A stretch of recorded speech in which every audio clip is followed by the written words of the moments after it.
Les vidéos précédentes ont été consacrées à la maladie.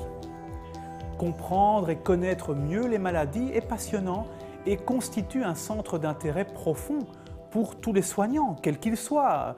Toutes ces personnes qui consacrent leur vie professionnelle ou leur temps libre à soigner, à apaiser les douleurs physiques et les souffrances mentales, à guérir, parfois à sauver les gens qui sont malades. Et tout cela pour retrouver un état de bonne santé. Alors la bonne santé, c'est bien plus que l'absence de maladie. La bonne santé, c'est un état de bien-être physique bien sûr, mais aussi mental et social. Nous allons voir ensemble en quoi la respiration participe à cet état de bien-être, de qualité de vie qui nous rapproche du bonheur qui est cet état de plaisir et d'équilibre où ce que nous faisons et ce que nous sommes ont du sens pour nous.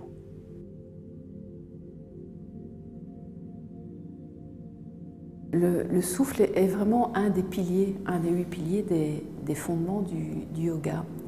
Alors il y a des piliers qu'on connaît, et le plus important c'est par exemple, pour la plupart des gens, sont les postures, mais le souffle est aussi à part entière un outil que nous donne le yoga pour apprendre à vivre mieux.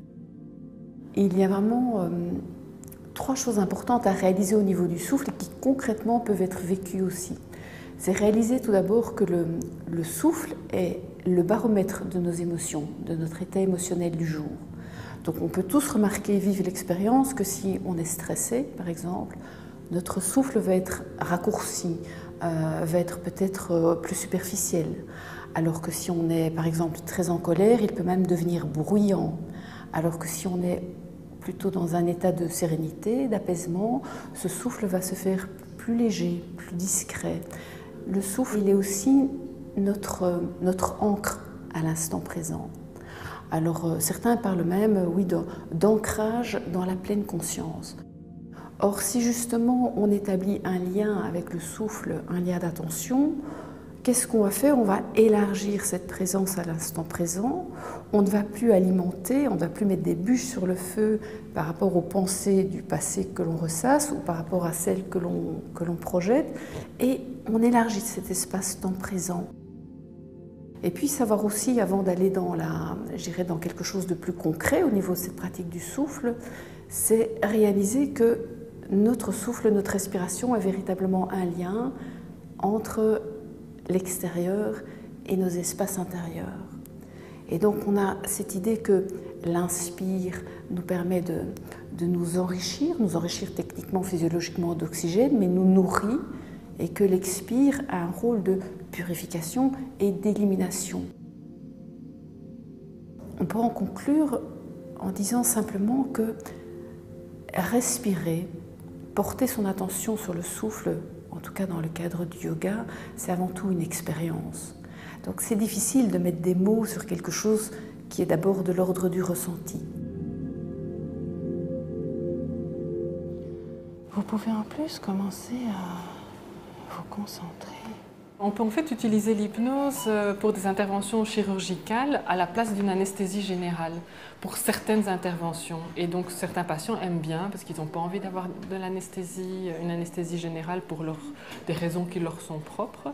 Et donc alors on peut leur proposer cette technique. C'est le principe de pouvoir envoyer son esprit ailleurs pendant que le corps reste ici.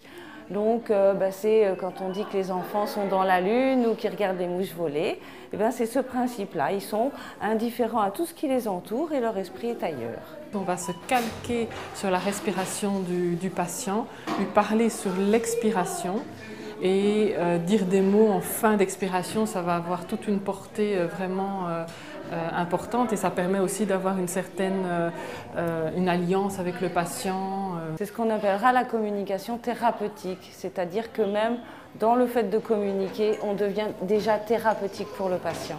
Quand les femmes ont des contractions douloureuses et qu'elles respirent de manière anarchique, on prend le temps de vraiment se poser, de les faire respirer lentement, souffler. Ça leur amène vraiment un apaisement et la contraction passe et elles se sentent beaucoup mieux. On peut proposer aux patients d'appeler de l'air qui vient de plus en plus loin et ainsi donc comme il va mettre plus de temps à inspirer l'air qui vient de plus loin, il va ralentir sa respiration, ce qui va justement l'apaiser, le calmer. L'avantage aussi avec la respiration, c'est que quand on souffle, on fait sortir de l'air, mais de la même façon, on peut aussi faire sortir des choses qui nous dérangent. Donc le principe de l'hypnose, c'est de pouvoir faire sortir des choses. Et à l'inspiration, on capte de l'oxygène, donc c'est quelque chose de bon, et puis on peut faire rentrer des bonnes choses. Et à l'expiration, c'est comme si on éliminait le dioxyde de carbone et qu'on élimine tout ce qui n'est pas utile, tout ce qui est inintéressant.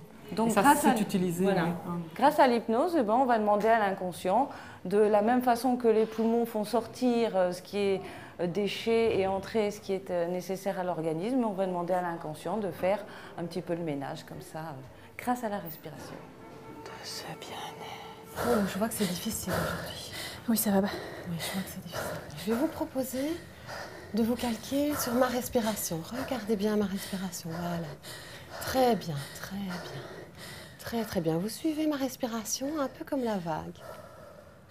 Voilà, comme une grande vague. Ensemble, nous allons ralentir. Ça va devenir de plus en plus confortable. Ralentir ce rythme, cette vague. Vous vous sentez mieux? Oui, très bien.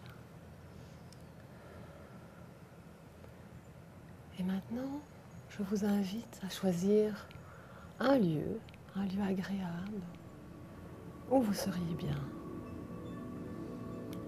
J'irais bien dans les nuages, là, m'évader dans les nuages. Très bien. Allez-y dans les nuages, allez-y.